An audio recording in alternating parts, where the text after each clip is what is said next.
تعداد کم تھی مگر ناز تھا محبت رسول پہ.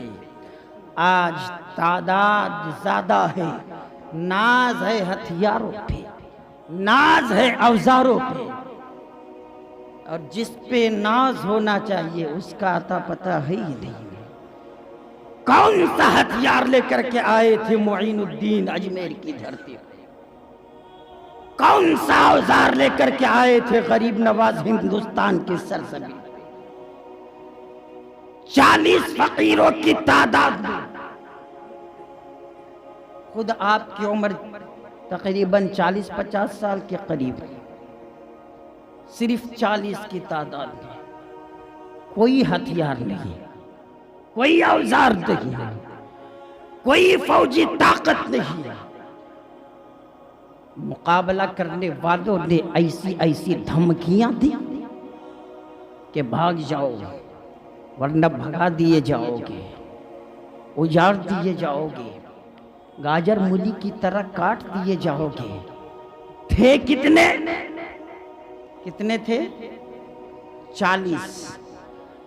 بھگانے والے لاکھوں کی تعداد میں آنے والے 40 نہتے ہاتھ، خالی ہاتھ، کوئی ہتھیار نہیں، کوئی اوزار نہیں، اور تعداد بھی 40. دھرتی بھی ایسی، زمین بھی ایسی، علاقہ بھی ایسا جہاں دشمن ہی دشمن. مگر آپ نے پیغام کیا دیا کہ یہ مت سوچو کہ ہم بھاگ جائیں گے، 40 سے تو واپس چلے جائیں گے. کہا کیوں نہیں؟ کہا تم غلط سوچ رہے ہو کہ ہم آئے ہیں اور جو آتے ہیں وہ بھاگتے ہیں. ہم آئے نہیں ہیں، بھیجے گئے ہیں، اور جو بھیجے جاتے ہیں وہ بھاگتے نہیں، وہ راج کرتے ہیں. کس پہ ناز تھا؟ صرف محبت رسول پہ ناز تھا، محبت مصطفیٰ پہ ناز تھا. کہ ہمارا ہاتھ خالی ہے تو کوئی بات نہیں، ہماری تعداد کم ہے کوئی بات نہیں، مگر وہ محبت تو سلامت ہے نا. ہمیں اس محبت پہ ناز ہے. ساری طاقتیں ایک طرف، محبت رسول ایک طرف، سارے ہتھیار ایک طرف، مصطفیٰ کی محبت ایک طرف. اور دیوانے یہی کہتے ہیں نہ تاج پہ، نہ تقوی پہ، نہ زہد و اتقا پہ ہے، ہمیں جو کچھ ناز ہے محمد مصطفیٰ پہ ہے. ہمیں جو کچھ بھی ناز ہے مصطفیٰ کی محبت پہ ہے، نبی کی الفت پہ ہے. مسلمانوں، ایسی باتوں کو مت سننا جو تمہیں ڈرانے والی بات کی جاتی ہو، جو تمہیں ڈرایا جاتا ہو کہ ان کی حکومت ہے، ذرا سنبھل کے قدم رکھنا، ان کا دور آنے والا ہے، ذرا سنبھل کے قدم رکھنا. کہنا کہ حالات بہت سارے آئے ہیں اور آئیں گے، مگر نبی کے دیوانوں کی ہسٹری موجود ہے. ٹکرانے والے فرعون، نمرود، شداد جیسے لوگ بھی آئے، اور ان لوگوں کی طاقت کے سامنے آج کے دور کے باطل طاقتیں کوئی معنی نہیں رکھتی. مگر جتنے بھی ٹکرانے والے آئے ہیں سب ملیہ میٹ ہو گئے. نبی کے دیوانے کل بھی زندہ تھے، آج بھی زندہ ہے، صبح قیامت تک زندہ رہے، اور اس طرح زندہ رہتے ہیں. قبر میں بھی رہ کر کے حکومت کرتے ہیں. کون نہیں جاتا ہے غریب نواز کی دھرتی پہ؟ سب تو جا کر کے وہاں اپنے آپ کو اس انداز میں پیش کرتے ہیں، اپنا ہو تو اپنا، غیر بھی چادر پہلے ہی بھیجتے ہیں. کیونکہ اسے بھی پتا ہے کہ کرسی چاہے جتنی بار مجھے ملے حکومت تو سلطان الہند ہی کی ہے، حکومت تو غریب نواز ہی کی ہے، وہی تو راجہ ہے، وہی خواجہ ہندوستان کے راجہ ہے، کیونکہ وہ جانتے ہیں یہ آئے نہیں ہے، انہیں مصطفیٰ نے بھیجا ہے۔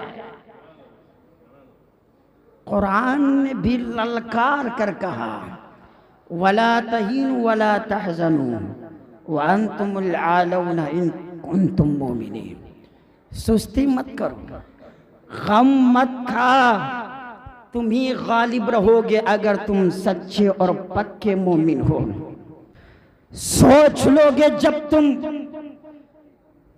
کہ کیوں ہمارے قوم کی بیٹیاں غیروں کے ساتھ بھاگ رہی ہے، کیوں نوجوان ادھر سے ادھر جا رہی ہے، کس چیز کی کمی ہے، تو اسی نتیجے پہ پہنچو گے کہ سب کچھ ہے ہمارے پاس، صرف محبت رسول کی کمی ہے۔ اگر ہم محبت رسول کے تعلق سے اپنے گھر میں ہر دم ہر لمحہ باتیں کرتے رہیں گے، ہم سب کچھ کے بارے میں جانتے ہیں، اپنے بچوں کو ہم ہسٹوری یاد کرواتے ہیں، پوئم یاد کرواتے ہیں، گانے یاد کرواتے ہیں، مگر کبھی ہم اپنے بچے کو مصطفیٰ کی سیرت کی تعلیم نہیں دیتے، یہ نہیں بتاتے کہ میرے آقا نے کس انداز میں زندگی گزارا، ہم نماز نہیں یاد کرواتے ہیں، ساری چیزوں کے بارے میں ہم اپنے گھر میں بیٹھ کر کے باتیں کرتے ہیں، کبھی الیکشن کی بات، کبھی فلاں نیتے کی بات، کبھی فلاں سیاستدان کی بات کرتے ہیں، مگر ہمیں توفیق نہیں ہوتی کہ ہم گھر میں بیٹھ کر کبھی مصطفیٰ کی سیرت کی باتیں کریں، کبھی ابو بکر کی سیرت کی بات ہم کریں، کبھی عمر فاروق کی سیرت کی بات کریں، کبھی اکابرین کی سیرت طیبہ ہم گھر والوں کو پڑھ کر کے سنائے کہ کس انداز میں مصطفیٰ کے دیوانوں نے زندگی گزارا ہے۔ آج ہم نے اپنے بزرگوں کی ہسٹری کو چھوڑ دیا ہے، اپنے بزرگوں کی سیرت کو ہم نے بھلا دیا ہے، اور یہی سوچ یہود و نصارہ کی تھی کہ ان سے ان کے گھر والوں کا رشتہ الگ کر دو، جو خاندانی رسم و رواج ہے ان سے جدا کر دو۔ یہ جان نہیں پائے کہ ہمارے اکابرین کا تیور کیسا تھا، ہمارے اکابرین کی سیرت کیسی تھی۔ جب یہ اپنے آپ کو بھولا بیٹھیں گے، اپنے اکابرین کی سیرت کو پڑھنا چھوڑ دیں گے، خود ہی ہمارے رنگ میں رنگ جائیں گے۔ کبھی ہم نے سوچا کہ آج ہم اپنے اکابرین کی سیرت کیوں نہیں پڑھ رہی ہے، اس میں کامیاب کون ہوتے جا رہا ہے؟ یہ یہود و نصارہ کی سوچ ہے کہ مسلمانوں کو ان کے اکابرین سے جدا کر دو، پھر جس طریقے سے چاہو ان کے اوپر قبضہ جما سکتے ہو، اور ہم اس میں بالکل کھرا اتر رہی ہے۔ آج ہمارا حلیہ دیکھیے، ہمارا طریقہ دیکھیے، شادی بیاہ کا رسم و رواج دیکھیے، چلنے پھرنے کا طریقہ دیکھیے، اٹھنے بیٹھنے کھانے پینے لباس کا طریقہ دیکھیے، سب یہود و نصارہ والے، صرف نام ہی میرا رہ گیا ہے جو ابھی تک بچا ہے، مسلمانوں جیسا صرف نام رہ گیا ہے، ورنہ کھانے پینے کا طریقہ یہود و نصارہ جیسا، لباس یہود و نصارہ جیسا، شادی بیاہ کے رسم یہود و نصارہ جیسا، ہمارے بچے یہودی اور نصرانی کے اسکول میں پڑھنے والے، انہی کے کلچر میں رنگنے والے، صرف نام بچا ہے کہ نام ابھی تک ہم نے بدلا نہیں ہے، ورنہ بچا کیا ہے؟ ذرا آئینے میں ذرا دیکھ تو لے کہ ہمارا چہرہ کیسا، لباس کیسا، ہم کبھی کس انداز میں کھانے پینے کے طریقے کا مذاق اڑاتے ہیں، کس انداز میں ہم زندگی گزار رہے ہیں۔ حیرت تو یہ ہے جب کسی اجنبی شخص کا اجنبی گاؤں میں انتقال ہو جاتا ہے تو پھر ننگا کر کے جانچا جاتا ہے کہ یہ مسلمان ہے کہ نہیں۔ کل تک اگر کسی کی روح پرواز ہوتی تھی تو ایک اندھا بھی کہہ دیتا تھا کہ یہ کوئی اور نہیں، یہ نبی کا سچا دیوانہ ہے۔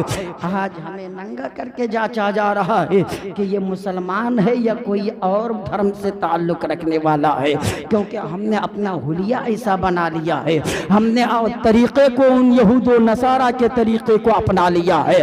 قبر میں جا کر کے کیا منہ دکھاؤ گے؟ مصطفیٰ اگر قبر میں آ کر کے رخ انور کو پھیر لے تو کیا جواب دو گے؟ اس لیے موت ہے، اس کے باوجود بھی لوگوں کو اتنا غرور ہے، اتنا گھمنڈ ہے، اور اگر موت نہیں ہوتی تو انسانوں کو کتنا غرور ہوتا۔ جانتے ہیں کہ ہمیں بھی مرنا ہے، پھر بھی اس انداز میں گھمنڈ میں چور ہے۔ اگر مرنا نہیں ہوتا تو کس انداز میں غرور و گھمنڈ میں مبتلا ہوتے؟ جنہیں نہیں مرنا ہے وہ جس طریقے سے چاہے زندگی گزارے، اور جو جانتے ہیں ہمیں مرنا ہے وہ سوچ لے کہ یہاں کے بعد مجھے قبر میں بھی زندگی گزارنی ہے۔ یہاں کے بارے میں سبوں کو فکر ہے، قبر سے پانی نکلتا ہے کسی کو فکر نہیں۔ یہاں کے بارے میں سبوں کو فکر ہے، اور قبر میں سینکڑوں سال رہنا ہے۔ یہاں تو 50-60 سال کے بعد کوئی چلا جاتا ہے، مگر ہم یہی سنتے آئے ہیں کہ 1000 سال ہو گیا ابھی بھی وہ قبرستان موجود ہے، 1000 سال بھی وہاں رہنا پڑے گا، جب تک اللہ چاہے گا ہمیں قبر میں رہنا پڑے گا۔ مگر یہاں تو 50-60 سال ہی رہنا ہے۔ ہر سال پی او پی کراتے ہیں، ہر سال کلر کراتے ہیں، اے سی میں معمولی خرابی آ جائے تو ہم کسٹمر کو پریشان کر دیتے ہیں۔ یہاں کی اتنی فکر ہے جہاں 60 سال رہنا ہے، 70 سال رہنا ہے، اور جہاں 200-300 سال 1-2 ہزار سال جس قبر کے نیچے سونا ہے وہاں کے بارے میں کوئی فکر نہیں۔ تو جنہیں یقین ہے کہ ہمیں مرنا ہے وہ شریعت کے مطابق زندگی گزارنے کی کوشش کرے۔ توبہ کا دروازہ کھلا ہے، رب کی بارگاہ میں توبہ کرے۔